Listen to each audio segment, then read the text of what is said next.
Assalamualaikum dan salam sejahtera. Kita teruskan kuliah kita pada hari ini.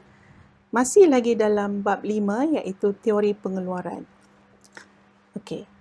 Objektif PDP kita pada hari ini ialah yang pertama, melakar dan menerangkan hukum kait total product, average product dan marginal product. Manakala objektif yang kedua ialah menerangkan hukum pulangan berkurangan dan kaitannya dengan jumlah keluaran dan keluaran sub.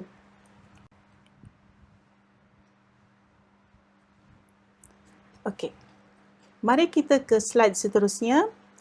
Slide menunjukkan keluk total product yang mencerun ke atas sehingga mencapai maksimum dan akhirnya turun. Okey, raja berikutnya menunjukkan pula keluk marginal product dan average product. So, berdasarkan gambar raja yang tertera di dalam slide, kita boleh menentukan hubungan di antara total product dengan marginal product. So, hubungannya terbahagi kepada 4.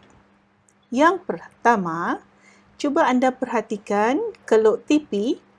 Apabila TP meningkat dengan kadar bertambah, marginal product semakin meningkat. Dan ketika itu, total product akan terus meningkat sehingga mencapai maksimum, iaitu buruh yang ke-6. Hubungan yang kedua, apabila total product meningkat dengan kadar perlahan, marginal product semakin menurun. Hubungan seterusnya iaitu hubungan yang ketiga, apabila total product maksimum, marginal product bernilai sifar, iaitu pada buruh yang ke-6. Hubungan yang keempat, apabila total product menurun, kita akan dapati marginal product juga turut menurun. Tetapi ketika ini nilai marginal product telah menjadi negatif. Okey. Seterusnya kita lihat pula hubungan antara average product dengan marginal product. Maka kita fokuskan kepada kedua-dua keluk yang berada di bawah. Hubungan yang pertama ialah apabila average product sedang meningkat, pada ketika ini kita dapati keluk MP berada di atas AP. Maka di situ kita nyatakan bahawa marginal product sentiasa melebihi average product. Seterusnya hubungan yang kedua. Apabila average product mencapai maksimum, pada ketika ini marginal product adalah sama dengan average product. Seterusnya hubungan yang ketiga. Apabila average product menurun, kita dapati kedudukan keluk AP berada di atas MP.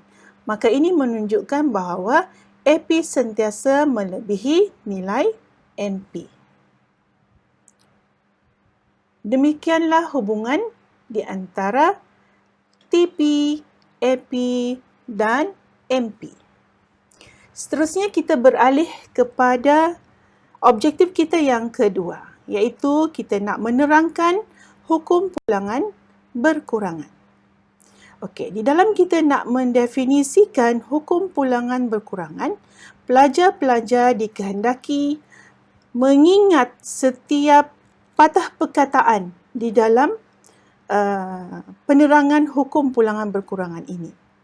Okey, seperti yang tertera dalam slide, kita menjelaskan bahawa hukum pulangan berkurangan menyatakan apabila input berubah, iaitu buruh, ditambah secara berterusan ke atas input tetap, iaitu tanah, jumlah keluaran pada mulanya bertambah dengan kadar meningkat sehingga satu tahap tertentu.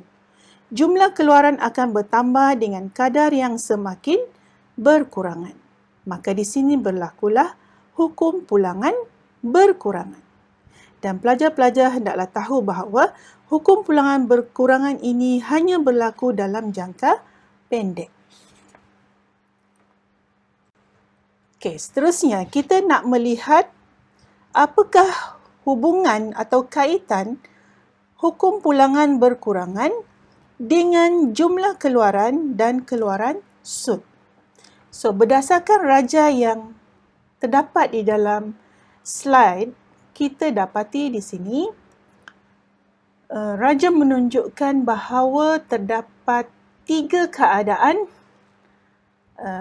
hukum pulangan, iaitu hukum pulangan sud bertambah, hukum pulangan sud berkurangan, dan yang ketiga, hukum pulangan sud negatif. Okey, menjurus kepada tajuk kita iaitu hubung kait jumlah keluaran dengan keluaran sud, maka kita fokuskan keluk TP dan MP terlebih dahulu. Okey? Okey, cuba perhatikan ya. Apabila nilai TP meningkat dengan kadar cepat, pada ketika itu marginal produk juga meningkat sehingga mencapai maksimum. Maka di sini berlakulah hukum pulangan sud bertambah. Apakah yang dimaksudkan dengan hukum pulangan sud bertambah? Okey, pelajar-pelajar boleh mendapat tahu bahawa hukum pulangan sud bertambah sebenarnya berlaku apabila tambahan input berubah ke atas input tetap menyebabkan jumlah keluaran bertambah dengan kadar yang meningkat. Hal ini kerana tambahan input berubah ke atas input tetap menggalakkan pembahagian kerja dan input tetap dipadukan dengan input berubah pada nisbah yang dapat meningkatkan kecekapan input berubah. Maka ini menggambarkan keadaan keluaran sud yang semakin meningkat sehingga mencapai tahap maksimum. Maka pada raja ditunjukkan iaitu pada kuantiti buru 0 hingga ke L1. Okey, seterusnya iaitu hukum pulangan sud berkurangan. Okey, perhatikan pada raja, hukum pulangan sud berkurangan berlaku pada buru L1 hingga L2. Okey. Apakah yang dimaksudkan dengan hukum pulangan sud berkurangan ini? Okey. Hukum pulangan sud berkurangan berlaku apabila tambahan input berubah ke atas input tetap menyebabkan jumlah keluaran bertambah dengan kadar yang menurun. Okey, kalau kita perhatikan keluk TP tu dia meningkat tetapi peningkatannya semakin perlahan. Okey, so ini berlaku kerana nisbah antara input tetap kepada input berubah semakin menurun dan penggunaan input berubah semakin tidak cekap.